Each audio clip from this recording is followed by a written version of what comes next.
1. The Right of Children to Free and Compulsory Education ACT, 2009. Underscore. Arrangement of sections. Underscore. Chapter I. Preliminary. Sections. 1.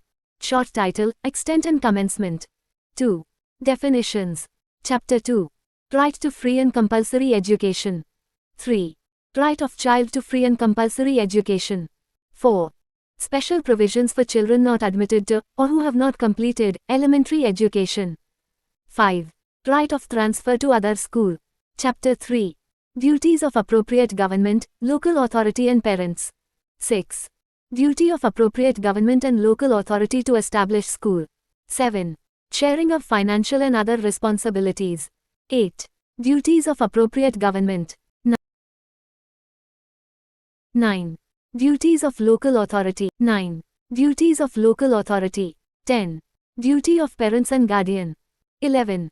Appropriate government to provide for preschool education. Chapter IV. Responsibilities of schools and teachers. 12. Extent of schools' responsibility for free and compulsory education. 13. No capitation fee and screening procedure for admission. 14. Proof of age for admission. 15. No denial of admission. 16. Prohibition of holding back and expulsion. 17. Prohibition of physical punishment and mental harassment to child. 18. No school to be established without obtaining certificate of recognition. 19. Norms and standards for school. 20. Power to amend schedule. 21. School Management Committee. 22. School Development Plan. 23. Qualifications for appointment and terms and conditions of service of teachers. 2. Sections. 24. Duties of teachers and redressal of grievances. 25. Pupil-teacher ratio. 26. Filling up vacancies of teachers. 27. Prohibition of deployment of teachers for non-educational purposes. 28. Prohibition of private tuition by teacher. Chapter V. Curriculum and completion of elementary education. 29. Curriculum and evaluation procedure. 30. Examination and completion certificate. Chapter V. Protection of right of children. 31. Monitoring of child's right to education. 32. Redressal of grievances. 33. Constitution of National Advisory Council. 34. Constitution of State Advisory Council. Chapter 7. Miscellaneous. 35. Power to issue directions. 36. Previous sanction for prosecution. 37. Protection of action taken in good faith. 38. Power of appropriate government to make rules. 39. Power of central government to remove difficulties. The Schedule. 3. The Right of Children to Free and Compulsory Education ACT, 2009. ACT No. 35 of 2009. The 26th of August 2009. An Act to provide for free and compulsory education to all children of the age of 6 to 14 years. Be it enacted by Parliament in the 60th year of the Republic of India as follows. Chapter I. Preliminary. 1. Short title, Extent and Commencement. 1. This Act may be called the Right of Children to Free and Compulsory Education Act, 2009. 2. It shall extend to the whole of India except the state of Jammu and Kashmir. 3. It shall come into force on such date 1 as the central government may, by notification in the official gazette, appoint. 2. 4. Subject to the provisions of Articles 29 and 30 of the Constitution, the provisions of this Act shall apply to conferment of rights on children to free and compulsory education. 5. Nothing contained in this Act shall apply to madrasas, Vedic Patsalas and educational institutions primarily imparting religious instruction. 2. Definitions. In this Act, unless the context otherwise requires, a. Appropriate government, means I. In relation to a school established, owned or controlled by the central government, or the administrator of the union territory, having no legislature, the central government. E. In relation to a school, other than the school referred to in sub-clause I established within the territory of a state, the state government. B. A union territory having legislature, the government of that union territory. B. Capitation fee, means any kind of donation or contribution or payment other than the fee notified by the school. C. Child, means a male or female child of the age of 6 to 14 years. D. Child belonging to disadvantaged group, means 3. A child with disability or a child belonging to the scheduled caste, the scheduled tribe, the socially and educationally backward class or such other group having disadvantage owing to social, cultural, economical, geographical, linguistic, gender or such other factor, as may be specified by the appropriate government, by notification. A child belonging to weaker section, means a child belonging to such parent or guardian whose annual income is lower than the minimum limit specified by the appropriate government, by notification. 3. Each child with disability includes a child with disability, as defined in Clause I of Section 2 of the Persons with Disabilities Equal Opportunities, Protection of Rights and Full Participation Act, 1995 1 of 1996. 1. The 1st of April 2010, with a notification No. SO 4288 dated the 16th of February 2010, see Gazette of India, Extraordinary, Part 2, Sec. 3E. 2. Ins. By Act 30 of 2012, S. 2 W. A. F. The 1st of August 2012. 3. Ins. By S. 3. Ibid. W. A. F. The 1st of August 2012. 4. B. A child, being a person with disability is defined in Clause J of Section 2 of the National Trust for Welfare of Persons with Autism, Cerebral Palsy, Mental Retardation and Multiple Disabilities Act, 1999 44 of 1999. C. A child with severe disability as defined in Clause O of Section 2 of the National Trust for Welfare of Persons with Autism, Cerebral Palsy, Mental Retardation and Multiple Disabilities Act, 1999 44 of 1999. F. Elementary education, means the education from 1st class to 8th class. G. Guardian, in relation to a child, means a person having the care and custody of that child and includes a natural guardian or guardian appointed or declared by a court or statute. H. Local authority, means a municipal corporation or municipal council or Zilla Parishad or Nagar Panchayat, by whatever name called, and includes such other authority or body having administrative control over the school or empowered by or under any law for the time being enforced to function as a local authority in any city, town or village. A National Commission for Protection of Child Rights, means the National Commission for Protection of Child Rights constituted under Section 3 of the Commissions for Protection of Child Rights Act, 2005 4 of 2006. J. Notification, means a notification published in the Official Gazette. K. Parent, means either the natural or step or adoptive father or mother of a child. L. Prescribed, means prescribed by rules made under this Act. M. Schedule, means the schedule annexed to this Act. N. School, means any recognized school imparting elementary education and includes a school established, owned or controlled by the appropriate government or a local authority. E. An aided school receiving aid or grants to meet whole or part of its expenses from the appropriate government or the local authority. E. A school belonging to specified category. And IV. An unaided school not receiving any kind of aid or grants to meet its expenses from the appropriate government or the local authority. O. Screening procedure, means the method of selection for admission of a child, in preference over another, other than a random method. P. Specified category, in relation to a school, means a school known as Kendriya Vidyalay, Navodaya Vidyalay, Sainik School or any other school having a distinct character which may be specified, by notification, by the appropriate government. Q. State Commission for Protection of Child Rights, means the State Commission for Protection of Child Rights constituted under Section 3 of the Commissions for Protection of Child Rights Act, 2005 4 of 2006. Chapter 2. Right to free and compulsory education. 3. Right of child to free and compulsory education. 1. Every child of the age of 6 to 14 years, including a child referred to in Clause D or Clause A of Section 2, shall have the right to free and compulsory education in a neighborhood school till the completion of his or her elementary education. 2. For the purpose of subsection 1, no child shall be liable to pay any kind of fee or charges or expenses which may prevent him or her from pursuing and completing the elementary education. 1. Subs. By Act 30 of 2012, S. 4. For subsection 1 W, A, F, the 1st of August 2012. 5. 1, 2, 3. A child with disability referred to in subclause A of Clause E of Section 2 shall, without prejudice to the provisions of the Persons with Disabilities Equal Opportunities, Protection of Rights and Full Participation Act, 1995 1 of 1996 and a child referred to in subclauses B and C of Clause E of Section 2, have the same rights to pursue free and compulsory elementary education which children with disabilities have under the provisions of Chapter 5 of the Persons with Disabilities Equal Opportunities, Protection of Rights and Full Participation Act, 1995, provided that a child with multiple disabilities, referred to in Clause H, and a child with severe disability, referred to in Clause O of Section 2 of the National Trust for Welfare of Persons with Autism, Cerebral Palsy, Mental Retardation and Multiple Disabilities Act, 1999, 44 of 1999 may also have the right to opt for home-based education. 4. Special provisions for children not admitted to, or who have not completed, elementary education.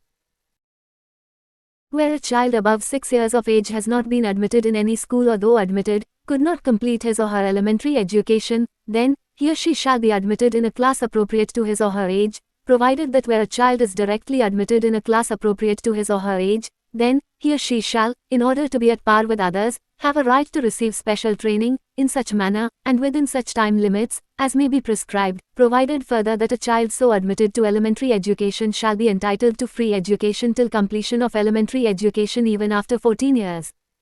5. Right of transfer to other school. 1. Where in a school, there is no provision for completion of elementary education, a child shall have a right to seek transfer to any other school, excluding the school specified in subclauses E and IV of Clause N of Section 2, for completing his or her elementary education.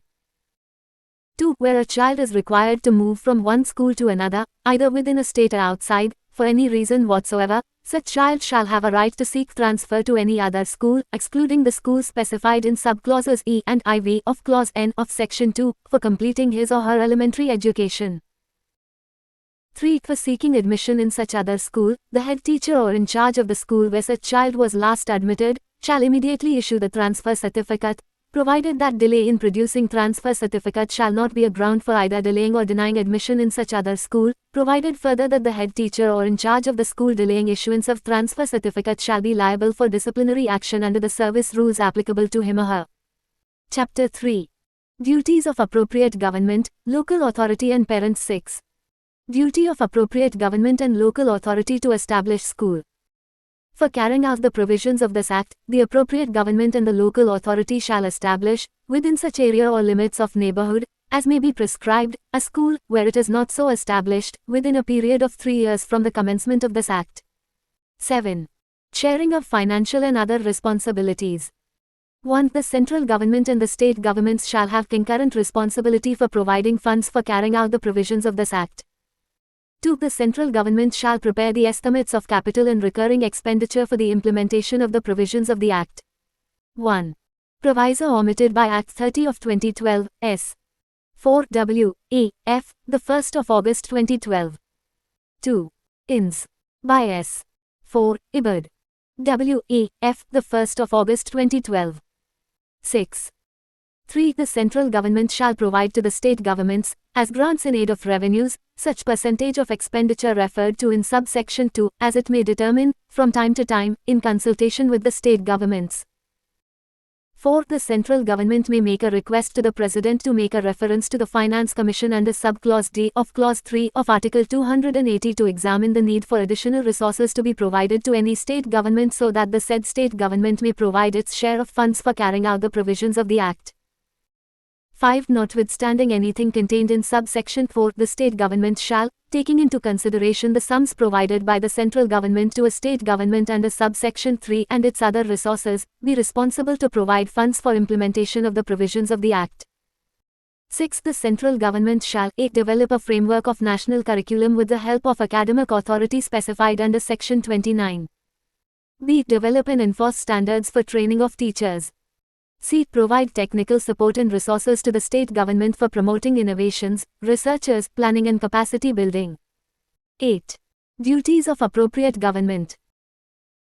The appropriate government shall a. Provide free and compulsory elementary education to every child, provided that where a child is admitted by his or her parents or guardian, as the case may be, in a school other than a school established, owned, controlled or substantially financed by funds provided directly or indirectly by the appropriate government or a local authority, such child or his or her parents or guardian, as the case may be, shall not be entitled to make a claim for reimbursement of expenditure incurred on elementary education of the child in such other school. Explanation. The term compulsory education means obligation of the appropriate government to I. Provide free elementary education to every child of the age of 6 to 14 years. And E. Ensure compulsory admission, attendance and completion of elementary education by every child of the age of 6 to 14 years. B. Ensure availability of a neighborhood school is specified in Section 6. C. Ensure that the child belonging to weaker section and the child belonging to disadvantaged group are not discriminated against and prevented from pursuing and completing elementary education on any grounds. D. Provide infrastructure including school building, teaching staff and learning equipment. E. Provide special training facilities specified in Section 4. F. Ensure and monitor admission, attendance and completion of elementary education by every child. G. Ensure good quality elementary education conforming to the standards and norms specified in the schedule. H. Ensure timely prescribing of curriculum and courses of study for elementary education. And I. Provide training facility for teachers. 9. Duties of local authority.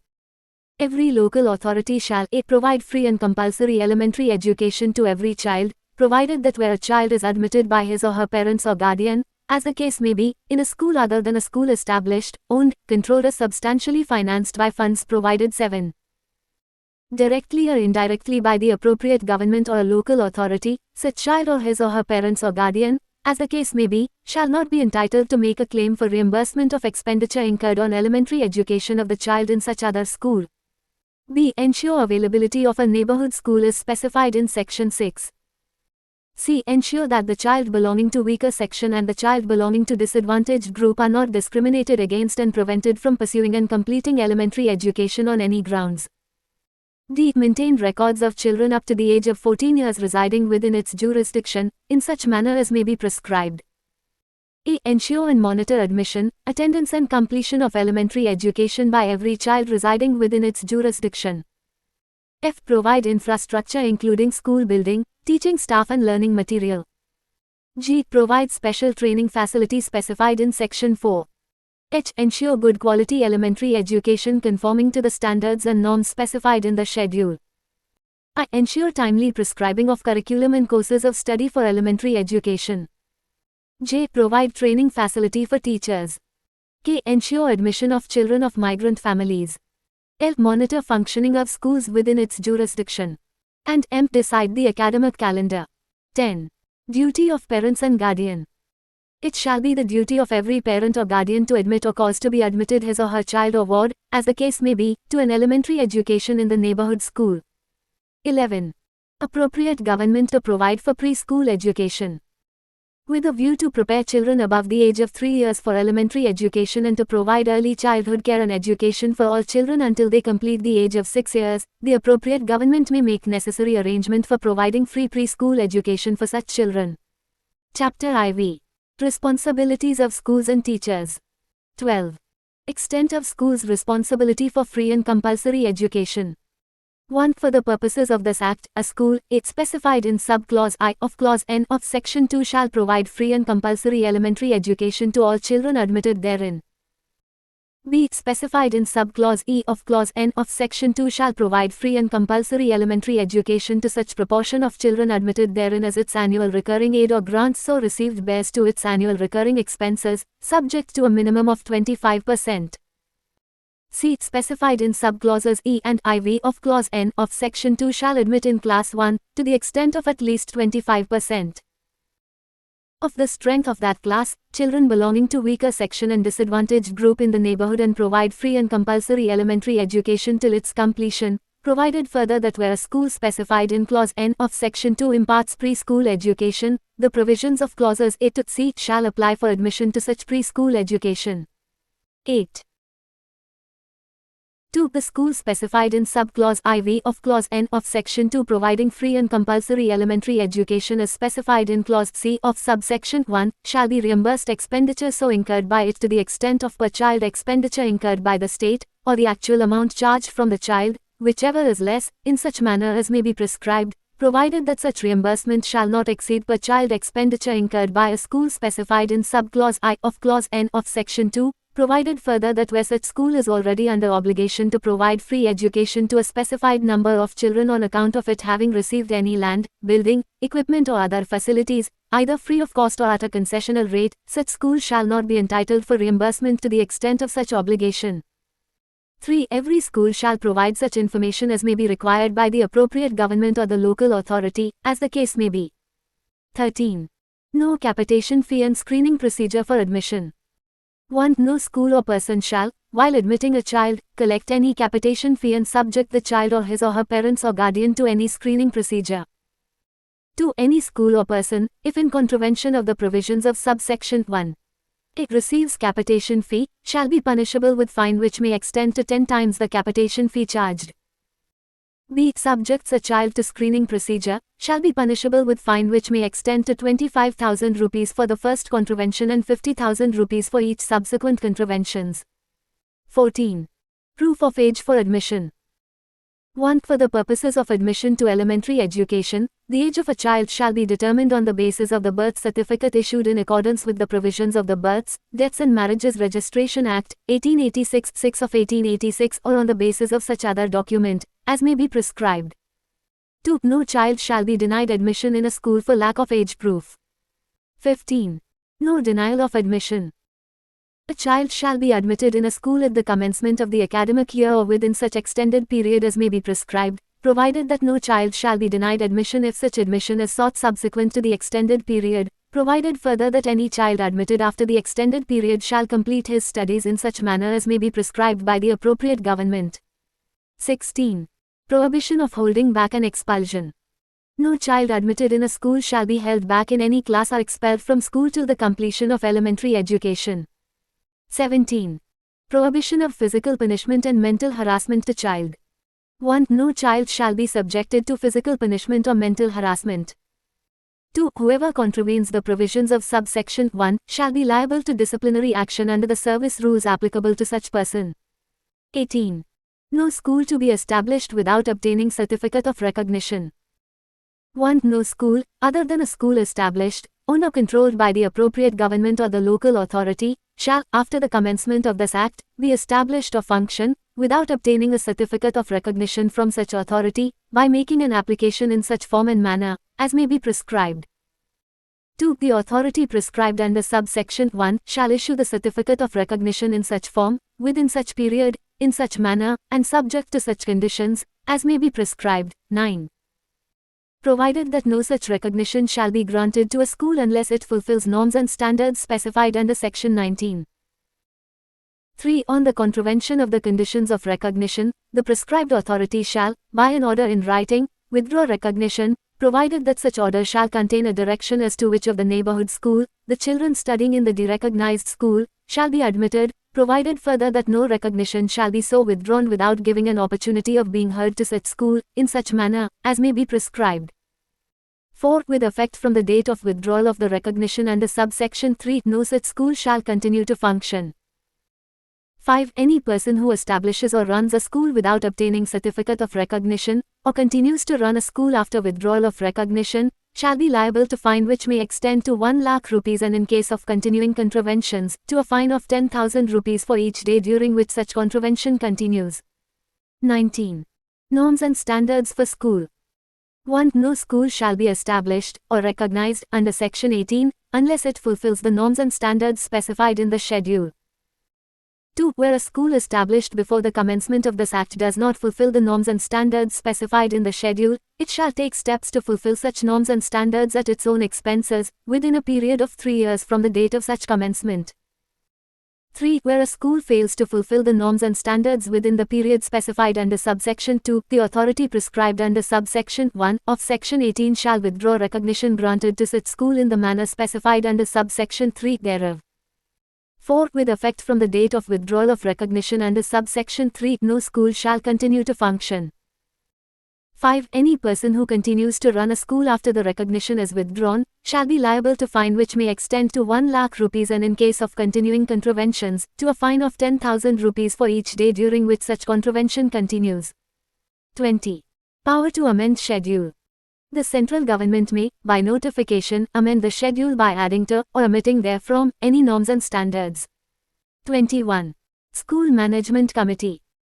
1. A school, other than a school specified in subclause IV of clause N of section 2, shall constitute a school management committee consisting of the elected representatives of the local authority, parents or guardians of children admitted in such school and teachers.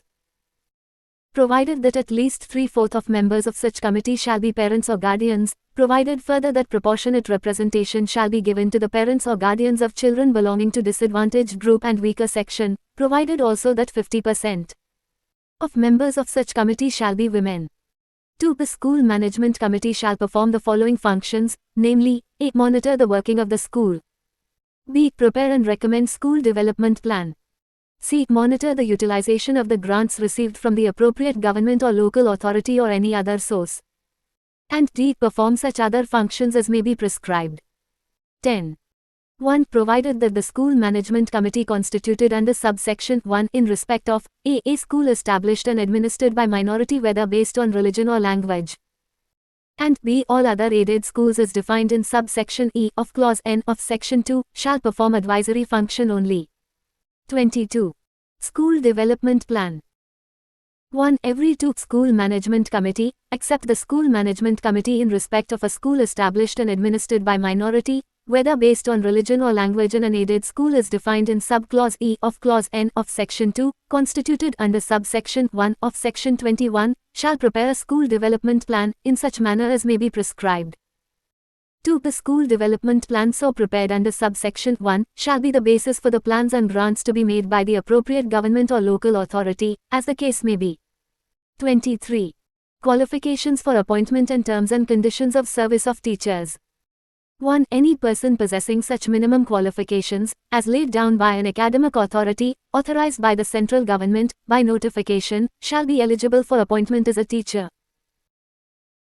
2. Where a state does not have adequate institutions offering courses or training in teacher education, or teachers possessing minimum qualifications as laid down under subsection 1 are not available in sufficient numbers, the central government may, if it deems necessary, by notification, relax the minimum qualifications required for appointment as a teacher, for such period, not exceeding 5 years, as may be specified in that notification, provided that a teacher who, at the commencement of this Act, does not possess minimum qualifications as laid down under subsection 1, shall acquire such minimum qualifications within a period of 5 years.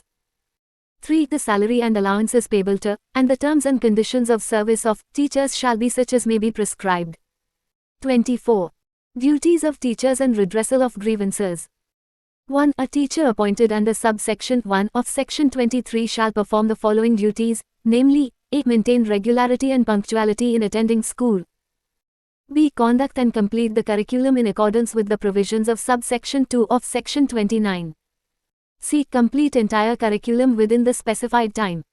D. Assess the learning ability of each child and accordingly supplement additional instructions, if any, as required. A. Hold regular meetings with parents and guardians and apprise them about the regularity in attendance, ability to learn, progress made in learning and any other relevant information about the child. And F. Perform such other duties as may be prescribed. 2. A teacher committing default in performance of duties specified in subsection 1 shall be liable to disciplinary action under the service rules applicable to him or her, provided that before taking such disciplinary action, reasonable opportunity of being heard shall be afforded to such teacher. 3. The grievances, if any, of the teacher shall be redressed in such manner as may be prescribed. 1. Ins. By Act 30 of 2012, S. 5 W. A. F. the 1st of August 2012. 2. Subs. By S. 6. Ibid. For School Management Committee, constituted, W. A. F. the 1st of August 2012. 11. 25. Pupil-teacher ratio. 1. Within 3 years from the date of commencement of this Act, the appropriate government and the local authority shall ensure that the pupil-teacher ratio, as specified in the schedule, is maintained in each school. 2. For the purpose of maintaining the pupil-teacher ratio under subsection 1, no teacher posted in a school shall be made to serve in any other school or officer deployed for any non-educational purpose, other than those specified in section 27. 26. Filling up vacancies of teachers. The appointing authority, in relation to a school established, owned, controlled or substantially financed by funds provided directly or indirectly by the appropriate government or by a local authority, shall ensure that vacancy of teacher in a school under its control shall not exceed 10% of the total sanctioned strength. 27. Prohibition filling up vacancies of teachers. The appointing authority, in relation to a school established, owned, controlled or substantially financed by funds provided directly or indirectly by the appropriate government or by a local authority, shall ensure that vacancy of teacher in a school under its control shall not exceed 10% of the total sanctioned strength. 27. Prohibition of deployment of teachers for non-educational purposes. No teacher shall be deployed for any non-educational purposes other than the decennial population census, disaster relief duties or duties relating to elections to the local authority or the state legislatures or parliament, as the case may be. 28. Prohibition of private tuition by teacher. No teacher shall engage himself or herself in private tuition or private teaching activity. Chapter V. Curriculum and completion of elementary education. 29. Curriculum and evaluation procedure.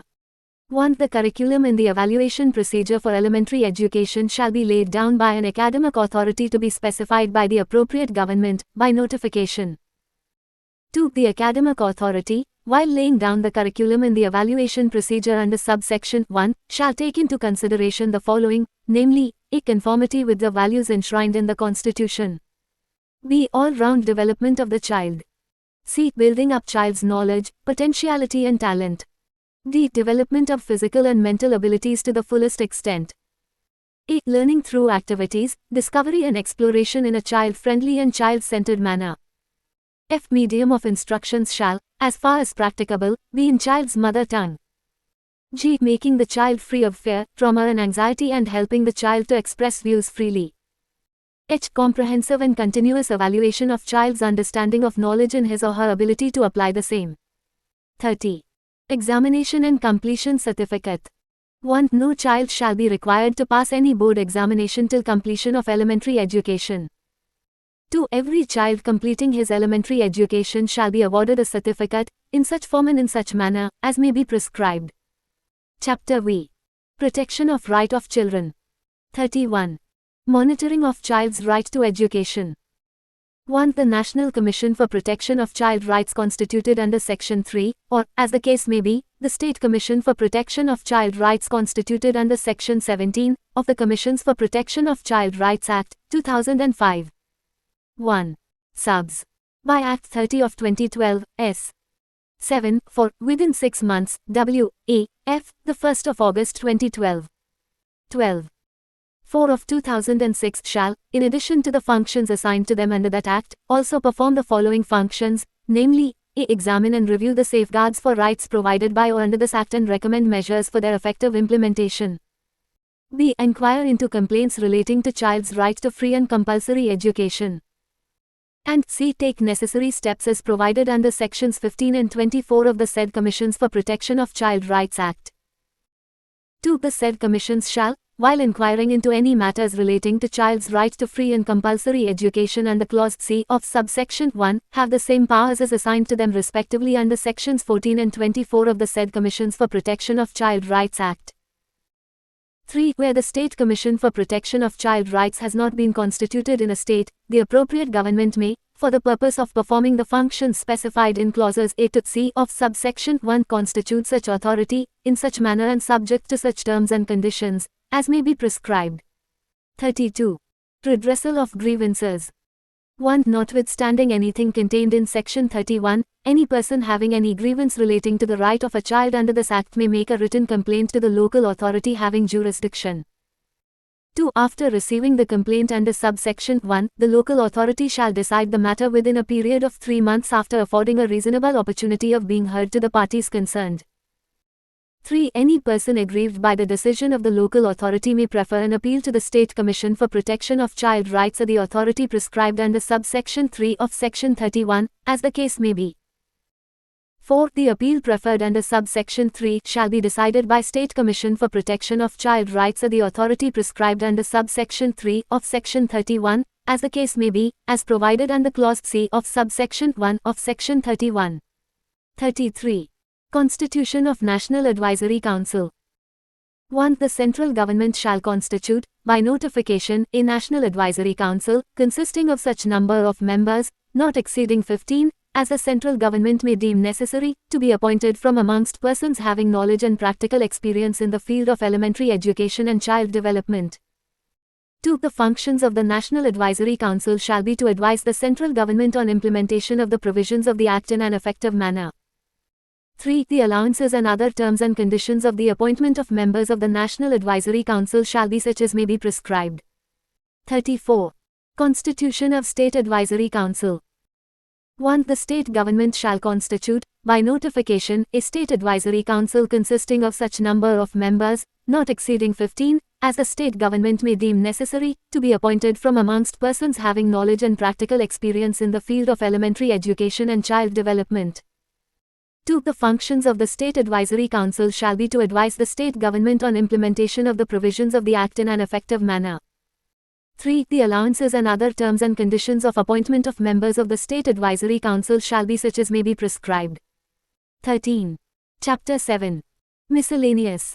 35. Power to issue directions. 1. The central government may issue such guidelines to the appropriate government or, as the case may be, the local authority, as it deems fit for the purposes of implementation of the provisions of this Act. 2. The appropriate government may issue guidelines and give such directions, as it deems fit, to the local authority or the school management committee. 34. Constitution of State Advisory Council. 1. The state government shall constitute, by notification, a state advisory council consisting of such number of members, not exceeding 15, as the state government may deem necessary, to be appointed from amongst persons having knowledge and practical experience in the field of elementary education and child development. 2. The functions of the State Advisory Council shall be to advise the state government on implementation of the provisions of the Act in an effective manner. 3. The allowances and other terms and conditions of appointment of members of the State Advisory Council shall be such as may be prescribed. 13. Chapter 7. Miscellaneous. 35. Power to issue directions. 1. The central government may issue such guidelines to the appropriate government or, as the case may be, the local authority, as it deems fit for the purposes of implementation of the provisions of this Act. 2. The appropriate government may issue guidelines and give such directions, as it deems fit, to the local authority or the school management committee regarding implementation of the provisions of this Act. 3. The local authority may issue guidelines and give such directions, as it deems fit, to the school management committee regarding implementation of the provisions of this Act. 36. Previous sanction for prosecution. No prosecution for offences punishable under subsection 2 of section 13, subsection 5 of section 18 and subsection 5 of section 19 shall be instituted except with the previous sanction of an officer authorized in this behalf, by the appropriate government, by notification. 37. Protection of action taken in good faith. No suit or other legal proceeding shall lie against the central government, the state government, the National Commission for Protection of Child Rights, the State Commission for Protection of Child Rights, the local authority, the school management committee or any person, in respect of anything which is in good faith done or intended to be done, in pursuance of this Act, or any rules or order made thereunder. 38. Power of appropriate government to make rules. 1. The appropriate government may, by notification, make rules, for carrying out the provisions of this Act. 2. In particular, and without prejudice to the generality of the foregoing powers, such rules may provide for all or any of the following matters, namely, a. The manner of giving special training and the time limit thereof, under first proviso to section 4. b. The area or limits for establishment of a neighborhood school, under section 6. c. The manner of maintenance of records of children up to the age of 14 years, under clause d of section 9. d. The manner and extent of reimbursement of expenditure, under subsection 2 of section 12. a. Any other document for determining the age of child under subsection 1 of section 14. f. The extended period for admission and the manner of completing study if admitted after the extended period, under section 15. g. The authority, the form and manner of making application for certificate of recognition, under subsection 1 of section 18. h. The form, the period, the manner and the conditions for issuing certificate of recognition, under subsection 2 of section 18. I. The manner of giving opportunity of hearing under second proviso to subsection 3 of section 18. j. The other functions to be performed by school management committee under clause d of subsection 2 of section 21. K. The manner of preparing school development plan under subsection 1 of section 22. L. The salary and allowances payable to, and the terms and conditions of service of teacher, under subsection 3 of section 23. M. The duties to be performed by the teacher under clause F of subsection 1 of section 24. 14. N. The manner of redressing grievances of teachers under subsection 3 of section 24. O. The form and manner of awarding certificate for completion of elementary education under subsection 2 of section 30. P. The authority, the manner of its constitution and the terms and conditions therefore, under subsection 3 of section 31. Q. The allowances and other terms and conditions of appointment of members of the National Advisory Council under subsection 3 of section 33. R. The allowances and other terms and conditions of appointment of members of the State Advisory Council under subsection 3 of section 34. 3. Every rule made under this Act and every notification issued under sections 20 and 23 by the central government shall be laid, as soon as may be after it is made, before each House of Parliament, while it is in session, for a total period of 30 days which may be comprised in one session or in two or more successive sessions, and if, before the expiry of the session immediately following the session or the successive sessions aforesaid, both houses agree in making any modification in the rule or notification or both houses agree that the rule or notification should not be made, the rule or notification shall thereafter have effect only in such modified form or be of no effect, as the case may be. So, however, that any such modification or annulment shall be without prejudice to the validity of anything previously done under that rule or notification. 4. Every rule or notification made by the state government under this Act shall be laid, as soon as may be after it is made, before the state legislatures. 139. Power of central government to remove difficulties. 1. If any difficulty arises in giving effect to the provisions of this Act, the central government may, by order, published in the Official Gazette, make such provisions not inconsistent with the provisions of this Act, as may appear to it to be necessary for removing the difficulty, provided that no order shall be made under this section after the expiry of 3 years from the commencement of the right of children to free and compulsory education Amendment Act, 2012-30 of 2012. 2. Every order made under this section shall be laid, as soon as may be after it is made, before each House of Parliament. 1. Ins. By Act 30 of 2012, S. 8 W. A. F. the 1st of August 2012. 15. The Schedule. See sections 19 and 25 Norms and Standards for a School. SL. No. Item Norms and Standards. 1. Numbers of teachers. A. For 1st class to 5th class admitted children number of teachers. Up to 62 between 61 to 90. 3. Between 91 to 120. 4. Between 121 to 200. 5. Above 150 children. 5 plus 1 head teacher. Above 200 children. Pupil-teacher ratio excluding head teacher shall not exceed 40. B. For 6th class to 8th class 1 at least 1 teacher per class so that there shall be at least 1 teacher each for A. Science and Mathematics. E. Social Studies. E. Languages. 2. At least 1 teacher for every 35 children. 3. Where admission of children is above 100. I. A full-time head teacher. E. Part-time instructors for A. Art education. B. Health and physical education. C. Work education. 2. Building all-weather building consisting of A. At least 1 classroom for every teacher and an office cum store cum head teacher's room. E. Barrier-free access. E. Separate toilets for boys and girls. IV. Safe and adequate drinking water facility to all children. 16. SL. No. Item Norms and Standards. We. A kitchen where midday meal is cooked in the school. We. Playground. We. Arrangements for securing the school building by boundary wall or fencing. 3. Minimum number of working days instructional hours in an academic year. I. 200 working days for 1st class to 5th class. E. 220 working days for 6th class to 8th class. E. 800 instructional hours per academic year for 1st class to 5th class. IV. 1000 instructional hours per academic year for 6th class to 8th class. 4. Minimum number of working hours per week for the teacher. 45 teaching including preparation hours. 5. Teaching learning equipment shall be provided to each class as required. 6. Library. There shall be a library in each school providing Newspaper, magazines and books on all subjects, including story books. 7. Play material, games and sports equipment shall be provided to each class as required.